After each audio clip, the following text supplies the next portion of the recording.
बघ मित्रांनो, गाडी चालवताना व्यवस्थित चालवा, कारण पक्ष्यांना दुखापत होते. जर अशी दुखापत झाली तर पक्षी प्राणी वाढू शकत नाही.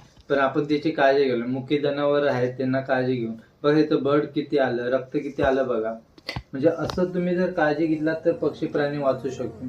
थोडंफार हळदीचा स्प्रे आहे, म्हणजे याला नॉर्मली पक्ष्यांना चालू शकतो, पण हा त्याच्या रक्त येते म्हणून जरा थांबू शकेल म्हणून हे मारतोय.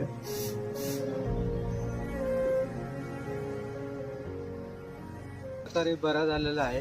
आपण त्याचं आता हे करतोय, सोडतोय जंगलामध्ये, कारण जास्त दिवस होऊ शकत नाही प्राण्यांना. त्याच्यानंतर घर आहे तर आपल्या घरी